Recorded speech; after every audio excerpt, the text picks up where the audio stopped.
California ਦੀ ਜਿਹੜੇ ਨਵੇਂ senator ਆ ਉਹਨਾਂ ਨੂੰ ਅੱਜ ਸਹੁੰ ਚੁਕਾ ਦਿੱਤੀ ਗਈ ਹੈਗੀ ਆ।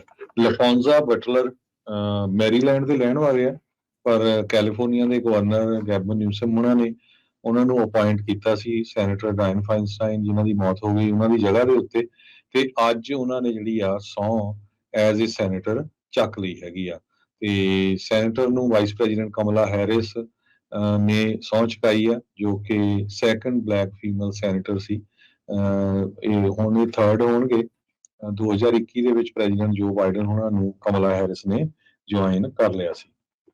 ਸੋ ਕਾਫੀ ਕਹਿੰਦੇ ਦਰਜਨਾਂ ਦੇ ਕਰੀਬ ਉਹਨਾਂ ਦੇ ਸਪੋਰਟਰ ਤੇ ਫੈਮਿਲੀ ਮੈਂਬਰਸ ਗੈਲਰੀ ਦੇ ਵਿੱਚ ਸੀਗੇ, ਜਿੱਥੇ ਬਟਲਰ ਨੂੰ ਸਹੁੰ ਚੁਕਾਈ ਗਈ। ਕੈਲੀਫੋਰਨੀਆ ਦੇ ਦੂਜੇ ਸੈਨੇਟਰ ਜਿਹੜੇ ਹੈਗੇ ਆ, ਸੈਨੇਟਰ ਐਲੈਕਸ ਪਡੀਆ ਹੈਗੇ ਆ। ਕੈਲੀਫੋਰਨੀਆ ਦੇ ਸੈਨੇਟ ਮੈਜੋਰਟੀ ਲੀਡਰ ਚੱਕ ਸ਼ੂਮਰ ਵੀ ਉੱਥੇ ਹਾਜ਼ਰ ਸੀਗੇ। ਜੀ ਸੈਨੇਟ ਮੈਜੋਰਟੀ ਲੀਡਰ ਚੱਕ ਸ਼ੂਮਰ ਨੇ ਕਿਹਾ ਵੀ ਕਹਿੰਦੇ ਵੀ ਮੈਂ ਇਹ ਸੋਚਦੇ ਹੋਏ ਬੜਾ ਪ੍ਰਾਊਡ ਮਹਿਸੂਸ ਕਰ ਰਿਹਾ ਵੀ ਜੇ ਸੈਨੇਟਰ ਫਾਈਨਸਟਾਈਨ ਵੀ ਹੁੰਦੇ ਤਾਂ ਉਹਨਾਂ ਨੇ ਬਹੁਤ ਖੁਸ਼ ਹੋਣਾ ਸੀ ਵੀ ਇੱਕ ਬਹੁਤ ਹੀ ਬ੍ਰਿਲੀਅੰਟ ਤੇ ਅਕੰਪਲਿਸ਼ਡ ਹਿਸਟਰੀ ਮੇਕਿੰਗ ਲਫੋਂਸਾ ਬਟਲਰ ਉਹਨਾਂ ਦੀ ਜਗ੍ਹਾ ਜਿਹੜੀ ਆ ਉਹ ਲੈ ਰਹੀ ਹੈ। 2021 ਤੋਂ ਐਮਲੀਜ਼ ਲਿਸਟ ਦੀ ਜਿਹੜੀ ਲਫੋਂਸਾ ਬਟਲਰ ਆ ਉਹ ਪ੍ਰੈਜ਼ੀਡੈਂਟ ਉੱਥੇ ਰਹੀ ਆ। ਇਹ ਵਾਸ਼ਿੰਗਟਨ ਬੇਸਡ ਆਰਗੇਨਾਈਜੇਸ਼ਨ ਜਿਹੜੀ ਉਹ ਚੱਲ ਰਹੀ ਸੀ। ਉਹਨਾਂ ਨੇ ਵੀ ਜਿਹੜਾ ਉਹ ਸੈਨੇਟ ਜਿਹੜੇ ਮਿਚ ਮਕੌਨਲ ਹੈਗੇ ਨੇ ਰਿਪਬਲਿਕਨ ਸੈਨੇਟ ਦੇ ਜਿਹੜੇ ਮਾਈਨੋਰਟੀ ਲੀਡਰ ਆ ਕੰਟਕੀ ਤੋਂ, ਉਹਨਾਂ ਨੇ ਵੀ ਜਿਹੜਾ ਉਹ ਕਿਹਾ ਆ ਵੀ ਅਸੀਂ ਭਾਵੇਂ ਡਾਇਨ ਫਾਈਨਸਟਾਈਨ ਨੂੰ ਯਾਦ ਕਰ ਰਹੇ ਹਾਂ ਤੇ ਕਹਿੰਦੇ ਵੀ ਜਿਹੜੇ ਪੀਪਲ ਆਫ ਕੈਲੀਫੋਰਨੀਆ ਆ ਉਹ ਗ੍ਰੇਟਫੁਲ ਹੋਣਗੇ ਸੈਨੇਟਰ ਬਟਲਰ ਦੀ ਵਿਲਿੰਗਨੈਸ ਨੂੰ ਵੀ ਉਹ ਇੱਥੇ ਹੁਣ ਸਰਵ ਕਰਨਗੇ। ਕੈਲੀਫੋਰਨੀਆ ਦੀ ਜਿਹੜੇ ਨਵੇਂ ਸੈਨੇਟਰ ਆ ਉਹਨਾਂ ਨੂੰ ਅੱਜ ਸਹੁੰ ਚੁਕਾ ਦਿੱਤੀ ਗਈ ਹੈਗੀ ਆ। ਲਫੋਂਜ਼ਾ ਬਟਲਰ ਮੈਰੀਲੈਂਡ ਦੇ ਰਹਿਣ ਵਾਲੇ ਆ, ਪਰ ਕੈਲੀਫੋਰਨੀਆ ਦੇ ਗਵਰਨਰ ਗੈਵਨ ਨਿਊਸਮ ਉਹਨਾਂ ਨੂੰ ਅਪਾਇੰਟ ਕੀਤਾ ਸੀ ਸੈਨੇਟਰ ਡਾਇਨ ਫਾਈਨਸਟਾਈਨ, ਜਿਨ੍ਹਾਂ ਦੀ ਮੌਤ ਹੋ ਗਈ ਉਹਨਾਂ ਦੀ ਜਗ੍ਹਾ ਦੇ ਉੱਤੇ।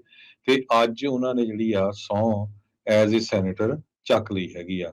ਤੇ ਸੈਨੇਟਰ ਨੂੰ ਵਾਈਸ ਪ੍ਰੈਜ਼ੀਡੈਂਟ ਕਮਲਾ ਹੈਰਿਸ ਨੇ ਸਹੁੰ ਚੁਕਾਈ ਆ, ਜੋ ਕਿ ਸੈਕੰਡ ਬਲੈਕ ਫੀਮੇਲ ਸੈਨੇਟਰ ਸੀ। ਹੁਣ ਇਹ ਥਰਡ ਹੋਣਗੇ। 2021 ਦੇ ਵਿੱਚ ਪ੍ਰੈਜ਼ੀਡੈਂਟ ਜੋ ਬਾਈਡਨ ਉਹਨਾਂ ਨੂੰ ਕਮਲਾ ਹੈਰਿਸ ਨੇ ਜੁਆਇਨ ਕਰ ਲਿਆ ਸੀ। ਸੋ ਕਾਫੀ ਕਹਿੰਦੇ ਦਰਜਨਾਂ ਦੇ ਕਰੀਬ ਉਹਨਾਂ ਦੇ ਸਪੋਰਟਰ ਤੇ ਫੈਮਿਲੀ ਮੈਂਬਰਸ ਗੈਲਰੀ ਦੇ ਵਿੱਚ ਸੀਗੇ, ਜਿੱਥੇ ਬਟਲਰ ਨੂੰ ਸਹੁੰ ਚੁਕਾਈ ਗਈ। ਕੈਲੀਫੋਰਨੀਆ ਦੇ ਦੂਜੇ ਸੈਨੇਟਰ ਜਿਹੜੇ ਹੈਗੇ ਆ, ਸੈਨੇਟਰ ਐਲੈਕਸ ਪਡੀਆ ਹੈਗੇ ਆ। ਕੈਲੀਫੋਰਨੀਆ ਦੇ ਸੈਨੇਟ ਮੈਜੋਰਟੀ ਲੀਡਰ ਚੱਕ ਸ਼ੂਮਰ ਵੀ ਉੱਥੇ ਹਾਜ਼ਰ ਸੀਗੇ। ਜੀ ਸੈਨੇਟ ਮੈਜੋਰਟੀ ਲੀਡਰ ਚੱਕ ਸ਼ੂਮਰ ਨੇ ਕਿਹਾ ਵੀ ਕਹਿੰਦੇ ਵੀ ਮੈਂ ਇਹ ਸੋਚਦੇ ਹੋਏ ਬੜਾ ਪ੍ਰਾਊਡ ਮਹਿਸੂਸ ਕਰ ਰਿਹਾ ਵੀ ਜੇ ਸੈਨੇਟਰ ਫਾਈਨਸਟਾਈਨ ਵੀ ਹੁੰਦੇ ਤਾਂ ਉਹਨਾਂ ਨੇ ਬਹੁਤ ਖੁਸ਼ ਹੋਣਾ ਸੀ ਵੀ ਇੱਕ ਬਹੁਤ ਹੀ ਬ੍ਰਿਲੀਅੰਟ ਤੇ ਅਕੰਪਲਿਸ਼ਡ ਹਿਸਟਰੀ ਮੇਕਿੰਗ ਲਫੋਂਸਾ ਬਟਲਰ ਉਹਨਾਂ ਦੀ ਜਗ੍ਹਾ ਜਿਹੜੀ ਆ ਉਹ ਲੈ ਰਹੀ ਹੈ। 2021 ਤੋਂ ਐਮਲੀਜ਼ ਲਿਸਟ ਦੀ ਜਿਹੜੀ ਲਫੋਂਸਾ ਬਟਲਰ ਆ ਉਹ ਪ੍ਰੈਜ਼ੀਡੈਂਟ ਉੱਥੇ ਰਹੀ ਆ। ਇਹ ਵਾਸ਼ਿੰਗਟਨ ਬੇਸਡ ਆਰਗੇਨਾਈਜੇਸ਼ਨ ਜਿਹੜੀ ਉਹ ਚੱਲ ਰਹੀ ਸੀ।